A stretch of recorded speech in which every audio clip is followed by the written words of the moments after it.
تم نے مسجدوں کو ویران رکھا تو مسجدیں تباہ ہونے شروع ہو گئیں۔ السلام علیکم ورحمۃ اللہ وبرکاتہ۔ دوستو، آج کے جو حالات چل رہے ہیں ان حالات کو دیکھتے ہوئے یہ مفتی سلمان اظہری صاحب کا بیان ہمارے لیے بہت ضروری ہونے والا ہے۔ آپ کے اندر اگر ذرہ برابر بھی ایمان ہوگا تو آپ اس بیان کو ضرور سن کر کے جائیں گے۔ دیکھیے، سب سے پہلے آپ یہ بیان سنیں، پھر اس کے بعد میں بات کرتے ہیں۔ ایک طرف گھر کے اندر آگ لگی ہو، ایک طرف بھوک اور پیاس کی شدت ستا رہی ہو، ایک طرف تمہارے بھائی بہنوں کی بیماریاں ستا رہی ہو۔ جب اتنے سارے معاملات ہو تو اے نوجوانوں بتاؤ تم کیا کرو گے؟ اس وقت رات بھر بیٹھ کر گیم کھیلو گے؟ نہیں، کیا یہ گیم کھیلنے کا وقت ہے؟ بالکل نہیں۔ اس نوجوان پر کیا یہ افسوس نہیں ہوتا کہ اس کے پوری امت کے حالات ایسے ہیں کہ بچوں کی چیخیں نکل رہی ہیں اور اس کو پب جی سے فرصت نہیں ہے، ریل بنانے سے فرصت نہیں ہے، یہ مجرے کرتا ہوا گھوم رہا ہے۔ مسجدیں ویران کیوں ہیں؟ خالی کیوں ہیں؟ تم نے مسجدوں کو ویران رکھا تو مسجدیں تباہ ہونے شروع ہو گئیں، دوسروں کی نظر ہونے لگ گئیں، بالکل اور صحیح اس کہا۔ پر لوگوں کی غلط نظریں پڑنے لگ گئیں۔ آ جاؤ اے مسلمانوں، میرے مصطفیٰ کریم صلی اللہ تعالیٰ علیہ وسلم کی ہدایات پر ایک بات چیلنج کے ساتھ کہتا ہوں، تمہارا نام اگر نبی پاک صلی اللہ علیہ وسلم کے نام سے جڑا ہے تو یہ چیلنج کے ساتھ میں کہتا ہوں، اس رہتی دنیا میں تمہیں پوری طاقتیں مل کر وہ عزت نہیں دے سکتی جو میرے مصطفیٰ کے قدموں کی وابستگی دے گی۔ بالکل سچی بات۔ کوئی تمہیں عزت نہیں دے سکتا، تمہیں وہیں آنا پڑے گا، اسی پوائنٹ پر آنا پڑے گا جہاں پہنچ کر کے خالد بن ولید نے عزت پائی تھی۔ بے شک، اسی نقطے پر آ کر جمع ہو جاؤ جہاں عمر پہنچے تھے تو فاروق اعظم بن گئے تھے، سبحان اسی نقطے پر آ جاؤ جہاں علی پہنچے تھے تو حیدر کرار بنے تھے۔ سبحان اللہ۔ ہر ایک کو عزت اسی بارگاہ سے ملی ہے، اور جو کچھ بھی معاملات ہو رہے ہیں اس کی ایک وجہ یہی ہے، ناموس رسالت پر تم نے ہلکے پن کا اظہار کیا تو پھر ہمارے سارے مسئلے داؤ پہ لگ جائیں گے، سارے مسئلے۔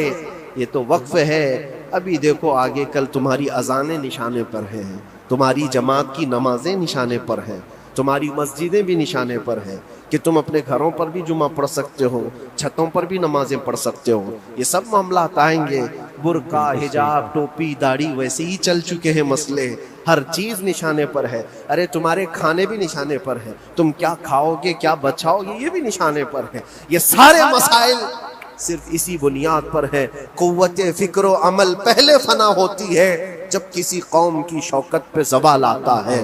اور یہ ایک بات یہ بھی میں بتا دوں، اقبال نے سچ کہا تھا، ان کے جو ہم غلام تھے خلق کے پیشوا رہے، ان سے پھرے جہاں پھرا پھر آئی کمی وقار۔ جو کچھ بھی ہوا ہے ہماری عزت و وقار میں کمی کا مسئلہ ان سے پھر جانے کی وجہ سے، نبی پاک سے تم دور ہوئے، یہ عزتوں اور وقاروں میں کمی ہے۔ عجیب سی بات نہیں ہے، یہ دوغلا پن نہیں ہے۔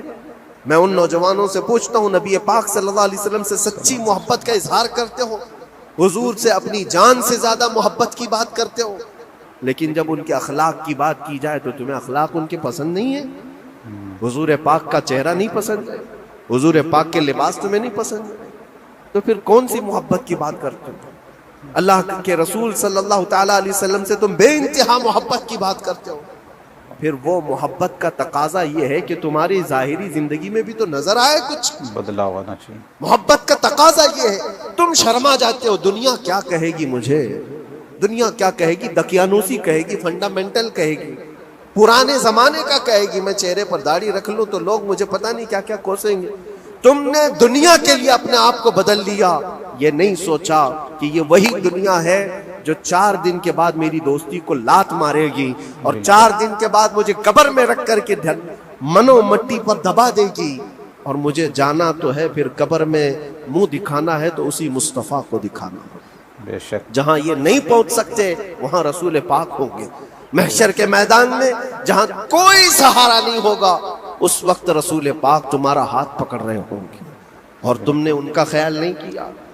آ جاؤ اسی نقطے پر، اسی پوائنٹ پر جہاں ہماری کامیابی مضمر ہے۔ میں صرف اور صرف اپنے بیانوں میں یہی چیز عرض کرنا چاہتا ہوں، صرف اتنا چاہتا ہوں اے نوجوانوں، جس کے نام سے تم آباد ہو اس نام کے ساتھ صحیح معنوں میں جڑ جاؤ، کیونکہ قرآن کا وعدہ ہے وَلَا تَهِنُوا وَلَا تَحْزَنُوا وَأَنْتُمُ الْأَعْلَوْنَ إِن كُنتُم مُؤْمِنِينَ، گھبراؤ مت، پریشان مت ہو، تم سب سے زیادہ بلند رہو گے۔ اگر اللہ نے فرمایا ہے تو یہ 100% حق ہے، بے شک اللہ نے فرمایا ہے تم سب سے زیادہ بلند رہو گے، لیکن آگے رب فرماتا ہے ان کنتم مؤمنین، اگر تم سچے ایمان والے ہو جاؤ۔ اور ایمان کس کو کہتے ہیں؟ لا یؤمن احدکم حتی اکون احب الیہ من والدہ وولدہ والناس اجمعین، میرے آقا فرماتے ہیں ایمان اس وقت تک کمپلیٹ نہیں ہوگا جب تک تم اپنے ماں باپ اولاد اور ساری دنیا سے زیادہ مجھ سے محبت نہ کرو۔ محبت بے شک یہ ہے۔ اور اخیر میں یہی کہوں گا، ہر مسئلے کا حل، سارے تمام ایشوز کا خلاصہ، علاج ایک ہی چیز میں ہے کہ محمد سے وفا توڑنا۔